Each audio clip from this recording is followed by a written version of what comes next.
Okay guys, so practice tayo ulit dahil malapit na magpasukan. So ito yung push buttons natin na ginagamit for motor control. So this one, input device to na tinatawag na illuminated push button. Bakit tinatawag na illuminated push button? Kasi meron siyang pilot indicator dito sa loob. Actually naka-incorporate na yan, yung nga lang babaklasin ko ba, wag na siguro. Tsaka na. So, pwede natin testingin to. Lagyan natin na yan. Yan, kita na. So, yan. May light indicator na ang supply is 220 volts. So, lalagyan natin ng wire dito sa X1 and X2.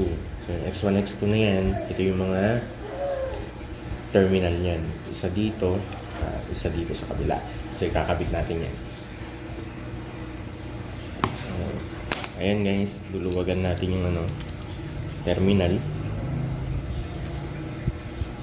Ayan, cellphone ang gamit natin. Focus ba? Ayan. Tapos luwagan din natin yung kabila. Ayan. Ayan, lagay natin yung wire para matesting natin yung pilot indicator. Hindi ako nag-uwi ng wala akong multimeter dito or multi-tester dito sa bahay. Ayan.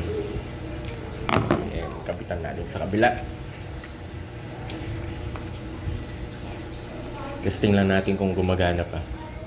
Almost 3 years na atang na-stock ito dito sa bahay. Sa akin pala. Na-stock. Alam ko, dinonate to ng isa sa mga estudyante ko nag-graduate na. Ayan. So, testing natin itong illuminated push button. So, ayan. Ingat kayo kasi pag nag-testing tayo nito, pwede naman muna sa tester pero normally hindi naman na dahil LED. Pwede siya kung incandescent, kung lamp yung tas parang incandescent lamp yung pinaka niya or pilot bulb. Yun, pwede natin i-tester yun. Pero ito, hindi. So, kailangan nating i-test via voltage. So, lagyan natin ng input voltage para ma-check natin. So, off natin yung supply. And, yan. Yun. So, linagyan natin ng input voltage, 220. Kaya siya gumana. So, please be aware na kapag nag-testing ng ganito, double check ninyo kung ano yung supply voltage or input supply voltage ng pilot indicator. Kasi meron yan, merong iba, 24 volts, 12 volts, tsaka 220 volts.